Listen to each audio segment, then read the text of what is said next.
শেখ হাসিনা ও আসাদুজ্জামানের মৃত্যুদণ্ড, চৌধুরী আবদুল্লাহর ৫ বছরের কারাদণ্ড। ভিয়েতনামে ভূমিধসে চলন্ত বাসের ৬ যাত্রী নিহত, আহত ১৯। সোশ্যাল মিডিয়ায় ভুয়া এআই কন্টেন্ট শনাক্ত করবেন যেভাবে। আসসালামু আলাইকুম, জিবিসি টেলিভিশনে আপনাদেরকে স্বাগতম। আপনাদের সাথে আছি আমি সামিয়া সুলতানা। এতক্ষণ শুনছিলেন সংবাদ শিরোনাম, এবারে বিস্তারিত। জুলাই গণ অভ্যুত্থানের সময় সংঘটিত মানবতা বিরোধী অপরাধে শেখ হাসিনার বিরুদ্ধে করা মামলার রায় দিয়েছেন আন্তর্জাতিক অপরাধ ট্রাইব্যুনাল। দুটি অভিযোগে তাকে মৃত্যুদণ্ড দেওয়া হয়েছে। আজ সোমবার দুপুর 12:30টার দিকে কার্যক্রম শুরু হয়। 453 পৃষ্ঠার এই রায়ে 6টি অংশ রয়েছে। রায়ে ট্রাইব্যুনাল বলেছেন, শেখ হাসিনা সহ 3 আসামির অপরাধ প্রমাণিত। দুটি অভিযোগে শেখ হাসিনাকে মৃত্যুদণ্ড দেওয়া হয়েছে। একটি অভিযোগে সাবেক স্বরাষ্ট্রমন্ত্রী আসাদুজ্জামান খান কামালকে মৃত্যুদণ্ড দেওয়া হয়েছে। অ্যাপ্রুভাল হওয়ায় পুলিশের সাবেক মহাপরিদর্শক চৌধুরী আবদুল্লাহ আল মামুনকে 5 বছরের কারাদণ্ড দেওয়া হয়েছে। শেখ হাসিনা সহ এ মামলার 3 আসামির বিরুদ্ধে মোট 5টি অভিযোগ আনা হয়েছে। সেগুলো হলো উস্কানিমূলক বক্তব্য প্রদান, প্রাণঘাতী অস্ত্র ব্যবহার করে আন্দোলনকারীদের নির্মূল করার নির্দেশ, রংপুরে বেগম রোকেয়া বিশ্ববিদ্যালয়ের ছাত্র আবু সাইদকে গুলি করে হত্যা, রাজধানীর চাংখারপুল এলাকায় আন্দোলনরত 6 জনকে গুলি করে হত্যা এবং আশুলিয়ায় 6 জনকে পুড়িয়ে হত্যা করা। এবারে আন্তর্জাতিক প্রসঙ্গ।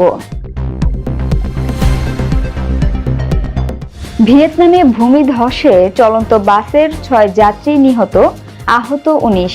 ভিয়েতনামের মধ্যাঞ্চলে ভূমিধসের কবলে পড়ে একটি যাত্রীবাহী বাসের অন্তত 6 যাত্রী নিহত হয়েছেন। এ ঘটনায় আহত হয়েছেন আরও 19 যাত্রী।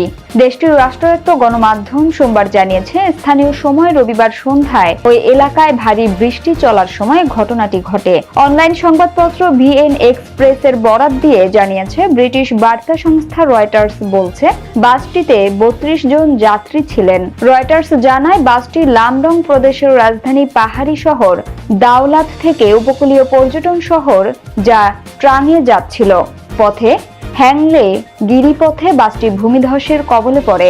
বাসটির কিছু অংশ ধসে পড়া মাটি ও পাথরের নিচে চাপা পড়েছে।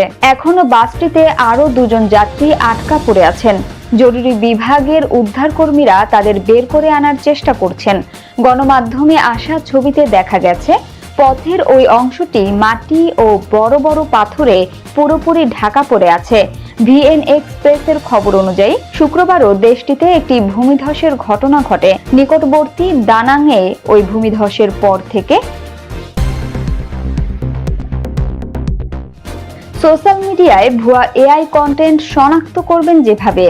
সোশ্যাল মিডিয়ায় প্রতিদিন হাজারো ছবি, অডিও ও ভিডিও ভেসে বেড়ায় সোশ্যাল মিডিয়ায়।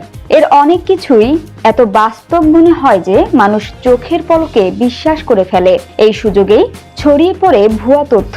কৃত্রিম বুদ্ধিমত্তা বা এআই এর সহজলভ্যতার কারণে নকল কন্টেন্ট বানানো এখন আর কঠিন কাজ নয়। তাই আসল ও নকলের পার্থক্য বোঝার দক্ষতা জরুরি। খুঁটিনাটিতে নজর রাখুন। এআই দিয়ে তৈরি ছবি বা ভিডিও প্রথম দেখায় একেবারে বাস্তব মনে হতে পারে, কিন্তু একটু মনোযোগ দিলে ভুলগুলো চোখে পড়ে। যেমন মানুষের হাতের আঙুল ঠিক না হওয়া, মুখের চারপাশে অস্বাভাবিক ঝাপসা, চোখের দৃষ্টি বেখাপ্পা, দাঁতের সারি সমান না থাকা।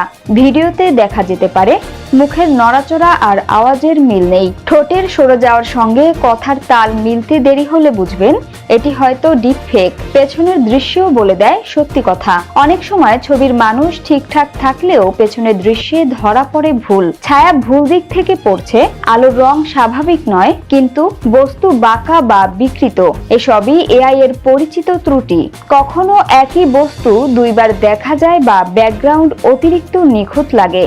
এগুলো সন্দেহ করার যথেষ্ট কারণ। উৎস যাচাই করুন। কোনো খবর বা দাবি ভাইরাল হলেই তা শেয়ার করে দেওয়া ঠিক নয়। অচেনা পেজ, সন্দেহজনক অ্যাকাউন্ট বা যাচাইহীন ওয়েবসাইট থেকে পাওয়া তথ্য সহজেই বিভ্রান্তি ছড়াতে পারে।